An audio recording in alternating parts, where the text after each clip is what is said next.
Look at these characters on the screen. Can you tell their meanings and pronunciation apart? At a glance, is your brain melting yet? Be honest with me. When you see Chinese characters, are you looking at language or just a bunch of randomly generated QR codes? Based on my experience teaching international students, you usually struggle with characters because you have fallen into one of these 4 dead traps. Number 1. The doodler. You treat characters like random drawings and ignore the stroke order completely. Number 2. The face blind. You can't distinguish between 2 characters that look slightly similar. Number 3. The disconnected. Your opinion is solid, but it has zero connection to the actual characters in your mind. Number 4. The zombie writer. You write a word 100 times a day, but tomorrow morning, truth is gone. Tell me in the comments, which one are you? Don't worry, today I'm going to show you how to brute force crack the largest of Chinese. Actually, there aren't that many characters to memorize. Daily life only requires about 3,000, and they work exactly like Lego bricks. The simple ones are called single component characters. These are your base plates. They can be broken down, and almost all of them evolve from pictographs. Now, over 95% of all characters are compound characters. Think of them as houses built by assembling those basic Lego bricks. Here's the good news. You only need to master about 60 core components, and you'll be able to assemble 99% of all Chinese characters. Feels a lot easier now, doesn't it? In my first video, we learned the full methods of character creation. Now, let's categorize them. Let's look at phono-semantic compounds, which make up 80% of the language. Check out this code. Look for the similarity and the differences. I will give you a few seconds.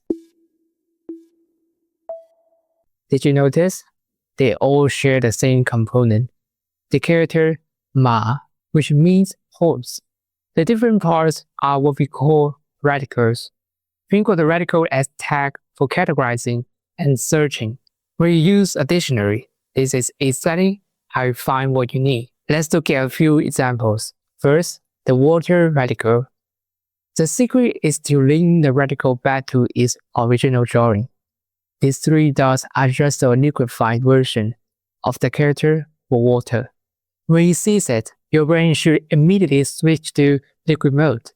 For example, river, lake, ocean, and the word for wet. Compare these 2, they look really similar. Let's look at the left one. If you drink, you're gonna use your mouth. You see the mouth radical.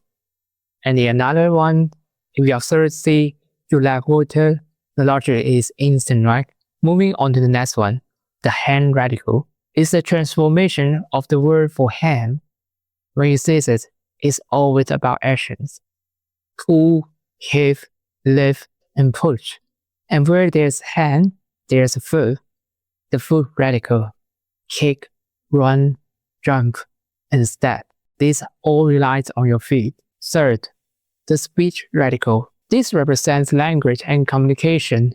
Speak, read, words, and explain. If your mouth and voice are moving, this radical is usually there. Fourth, the heart radical. This is a version of the word heart. Almost every word for emotion has it. Angry, happy, and lazy. Here's a fun one.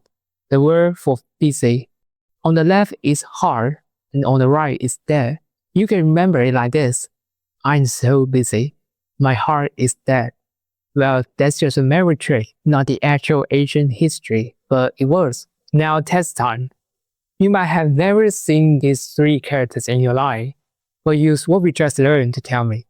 What are they related to? Number 1. It has the hand radical, so it's related to what? That's right, an action. Number 2. You see the water radical. It's related to water. Number 3. You see the speech radical. What does it represent? Write your answers in the comments. This is just the tip of the iceberg. I've organized a Chinese decoded math PDF with over 60 high-frequency radicals. I've categorized them by nature, the body, and action. With this, you will understand the vibe of most characters instantly. Like, subscribe, and the download link is in the pinned comments.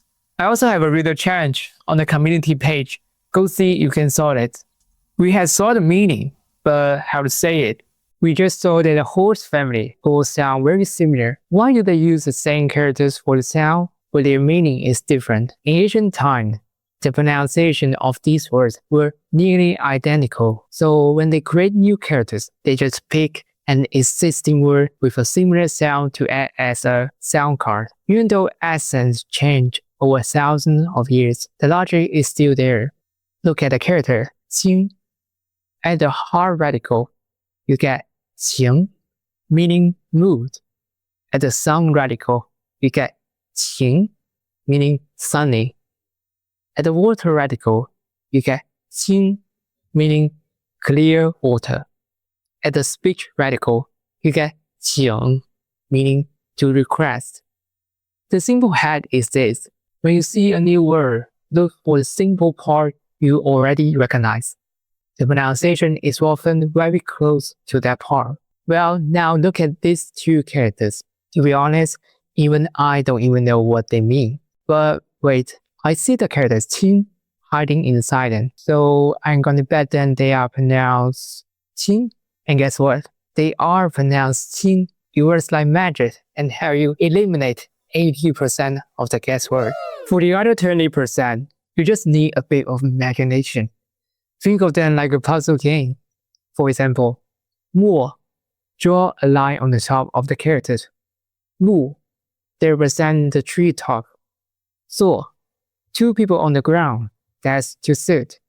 林, two trees together, that's forest. 修, a person leaning against a tree, that's to rest. 尖, small on top, large on the bottom. That's the shape of something sharp. For this group, there is no universal rule for pronunciation. So you will need to memorize the sound and the meaning together. But don't be discouraged. These make up a small portion of the language. Let's summarize. To master characters, you need to follow these 4 steps. Step 1. Understand the history and the logic. Step 2. Learn pinyin first, then master the 6 core characters to build your foundation. Step 3. Use the radical plus sound card rule to assemble characters yourself. And finally, practice the correct show order to learn how to write. If this video gets 200 likes, I will make a deep dive video on show orders. Lastly, I highly recommend a tool called archchinese.com. On this website, you can search for characters using pinyin or English. On the page, you can check the character's meaning, pronunciation, radical, and show order.